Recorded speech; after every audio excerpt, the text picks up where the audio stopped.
Welcome, welcome. Welcome to my favorite part of the week. Thank you for joining me. Makes it even more special. I wanted to share with you something that I learned over the last week that I think has everything to do with attention. And part of our practice here is shifting our attention so that we can unlock any vapor locks that are keeping attention from really flowing, because attention is such a nutrient that we all need. And I realized that our use of attention has more application than I had thought of. So I was tossing something into the trash, and I tossed it and it didn't quite reach it. And I was thinking, And then I know what just happened there, because it almost made it and then it dropped. And I realized that I did not follow my toss with my attention. And so I started playing with when I'm tossing something. Do I let my attention go all the way? And here's what I discovered. When I did that, I had a much higher percentage of making the toss.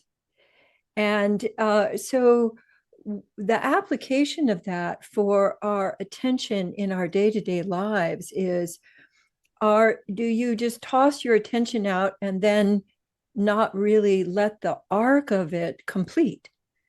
So letting yourself complete, really taking in somebody else, like giving your attention fully, but then also receiving. So if attention is coming to you, do you actually let it land and then sink in?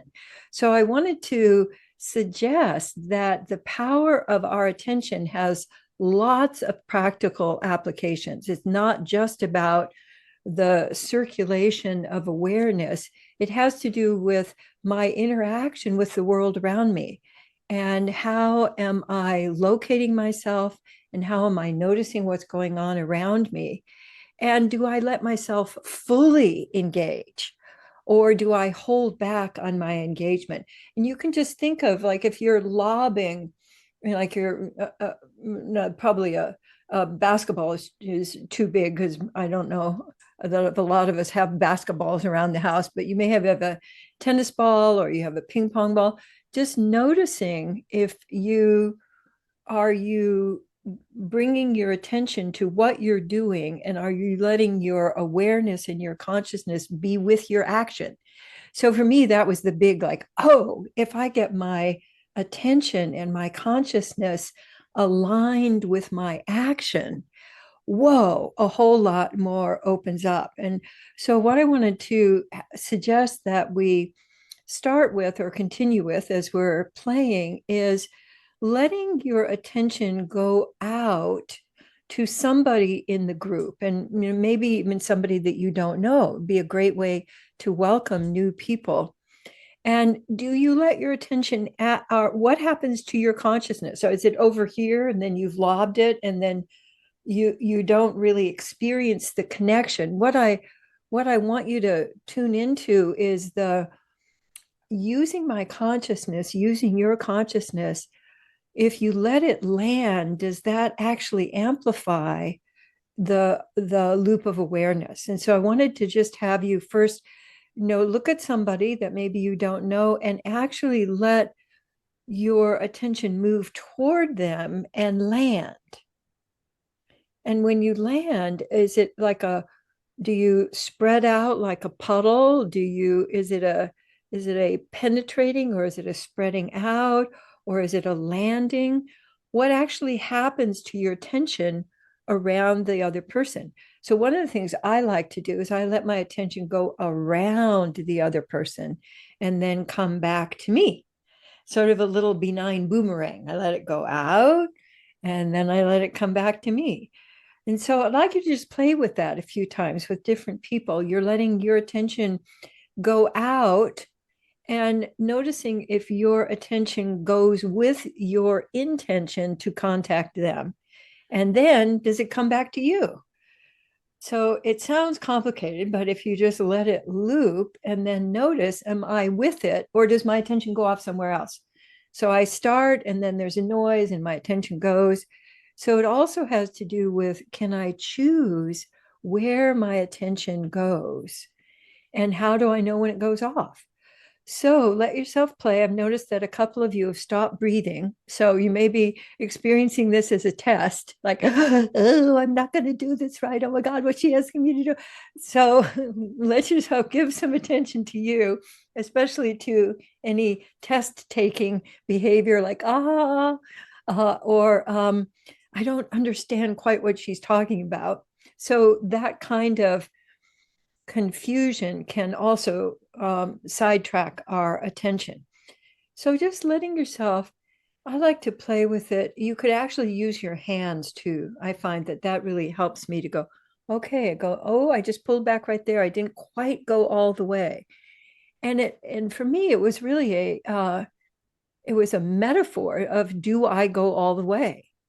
Do I commit all the way? Do I engage all the way? And then when you come back to you, do you let it land in you? And then if you're letting it land in you, do you let yourself follow where your attention is going in you? And so that coming with letting your intention and your attention be together, the result for me of just this little bit of practice, and that what I've been noticing is that I'm presencing myself in action. So we know a lot that people, like with their breathing and their moving, people will hold their breath while they're moving, and then when they've stopped moving, then they'll breathe again. So even getting breathing and moving together is something that a lot of people don't really experience. Well, what happens if all of you is not only not necessarily unified, but engaged and aligned, and that you're taking your attention and your awareness together? So when you're doing that, so part of, for me also, my presencing then allows me to notice things that are on the periphery without getting sidetracked by them. Yeah, so I'm so for example, in driving a car, you want to be engaged and have your attention and your intention moving in the same direction, but you also want to be aware of what's coming in from the periphery. And so when I'm practicing this of coming out, and you can still keep this going, excuse me, in looking at other people, and then let yourself come back to you and noticing what are you noticing, and then bringing that same noticing back to you. So your intention, mostly the way that we look out and the way we look at ourselves, is with some kind of judgment. What's wrong now? Where's the danger? Who's going to get me? What are they doing wrong? And what if instead you shifted deliberately to curiosity? And the move is very reliable, because if you have to go to your brain to say, okay, stop being judgmental and start being curious, you've already lost the loop. But if you go directly to your body and you open your breathing, or you that allows you to come back into alignment and include your head, but not letting your head lead.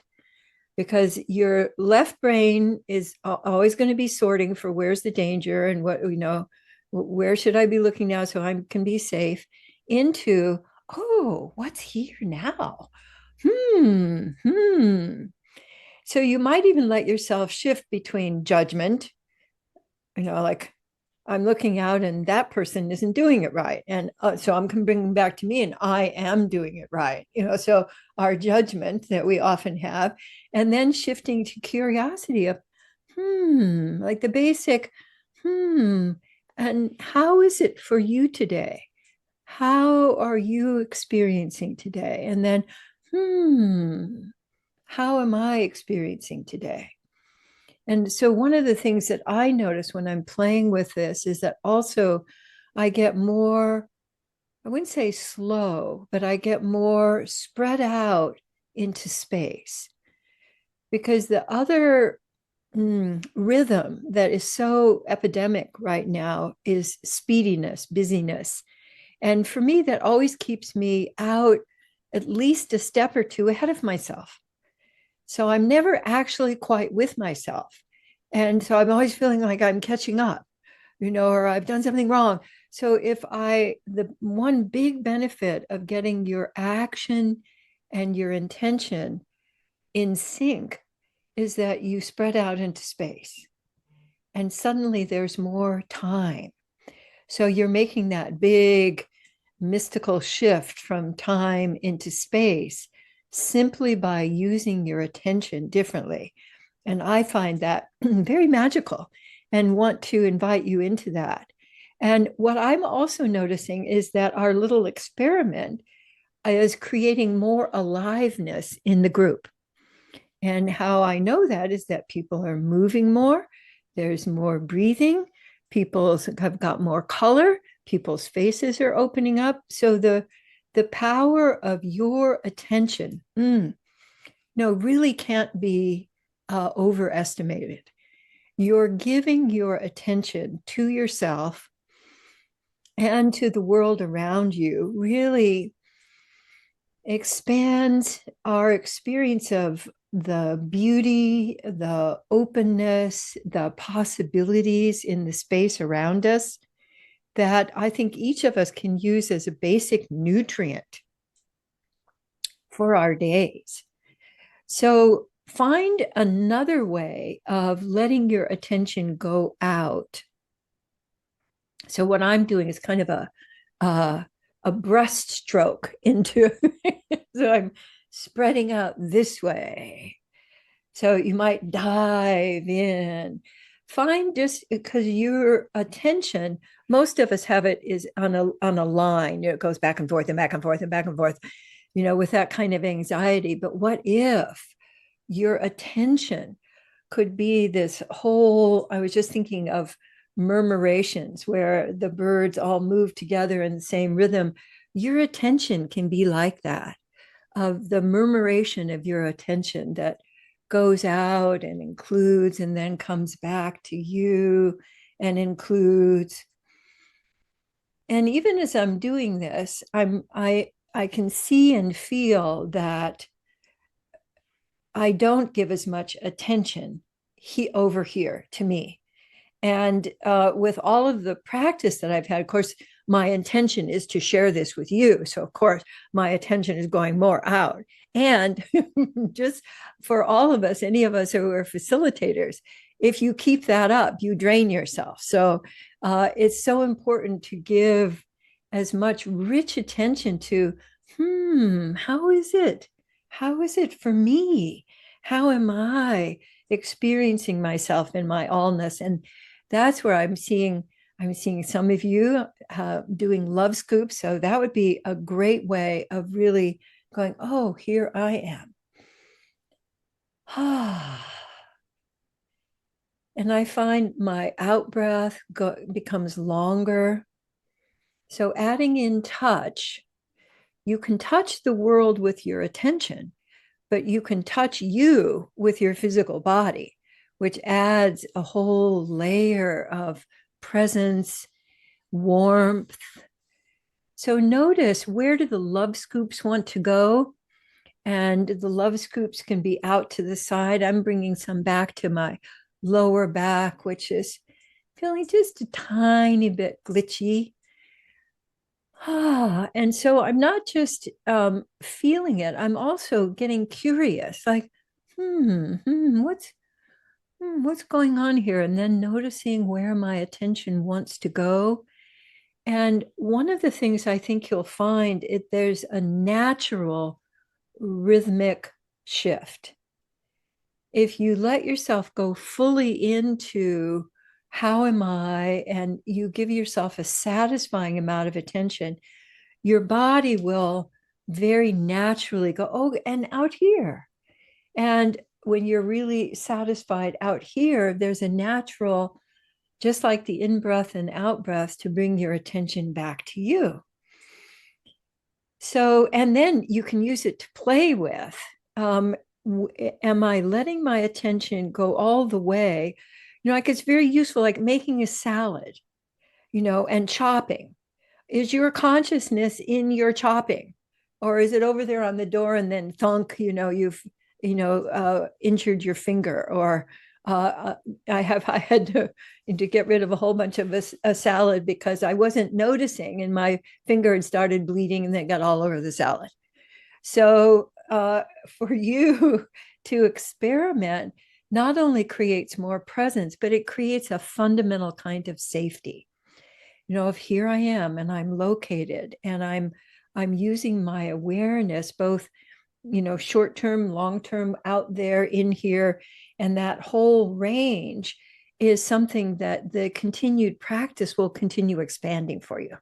So I got really excited when that happened. I thought, oh, I can't wait for Monday so I can share it with you all. So those kinds of experiments that, if you have an experiment, you're so welcome to come on to Mighty Networks and share what happened for you. Like, here's an experiment I was doing, and I was so surprised that, that I was able to get the, I use it with my cats too, that if I really attend to my cats, her ear twitched, so if I'm really attending, I can see in them that they got it.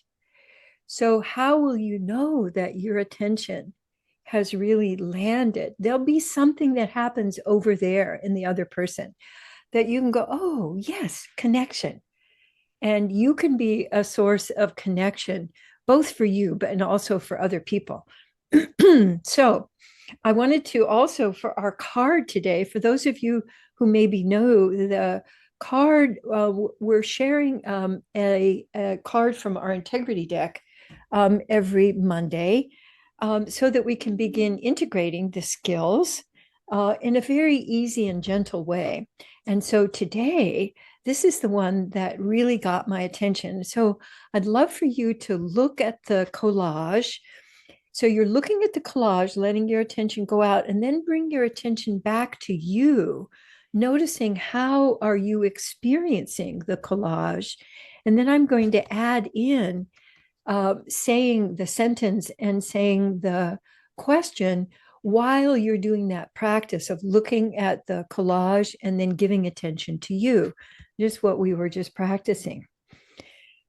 I can place non-judgmental attention on all my body sensations and emotions. I can place non-judgmental attention on all my body sensations and emotions. Now, the question is a little bit different. In what manner can I sense and discern the difference between emotions and body sensations? For example, between hunger and fear. Whoa. So that's we're going off in a whole other direction here. In what manner can I sense and discern the difference between emotions and body sensations, e.g., between hunger and fear?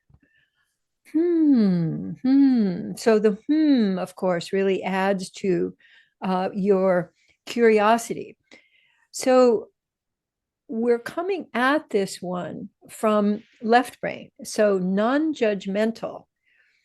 I love the word non-judgmental for the left brain because it can play with it. So what is non-judgmental? And so you get your left brain all involved in what that is, and then it leaves your right brain free to open up to curiosity. So we're also honoring that the left brain makes judgments. And it's really good that the left brain does make judgments, like, no, don't put your don't put your finger in the socket. Don't step off the curb. I actually have had the occasion to, I will feel something coming up from a don't coming up from inside when I'm in action in the world. And I've really learned to listen to that.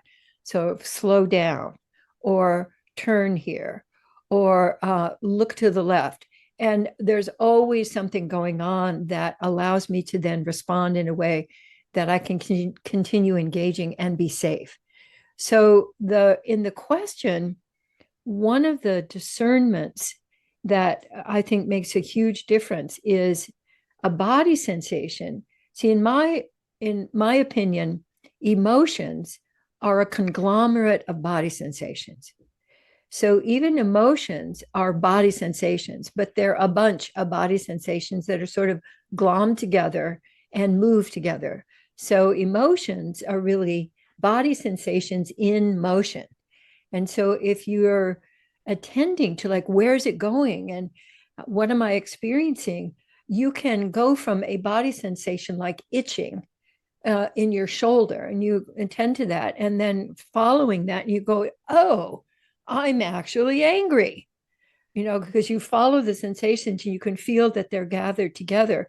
But often it's a little tap. Like I was just, my cat is just about to want to go outside, but she'll come up, particularly when I'm asleep, she'll come up and she'll very lightly tell you, like, I know you're awake. Come on, I know you're awake. And then if that doesn't work, she comes and stands on me.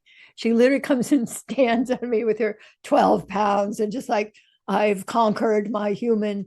And so if you follow and with curiosity, there's a whole world that will start opening up for you that allows you to have not just safety, but just the beauty of engagement with the ongoingness of life. And there's a practical benefit here too. So if you can distinguish between hunger and fear, you're not as likely to eat your fear. You're more likely to let yourself experience your fear and then eat things that nourish you and eat the amount that nourishes you rather than trying to bury your emotions under food. And that was one of the things that allowed Gay to go from over 300 pounds to 180 pounds, was that kind of discernment. So it has real practical value. So I wanted to appreciate you all for staying for the integrity cards. My sense is that our practice of integrity is the best way for us to create, not just personally, but communally, a new structure for us all to be in, a new way of being together that operates, not in who's wrong and who's the victim and the villain and the hero, but presencing and then connecting and collaborating and playing. So I'm going to take my leave now and invite you to stay and share as long as you'd like to. And I look forward to seeing you next time. Mwah! Take care.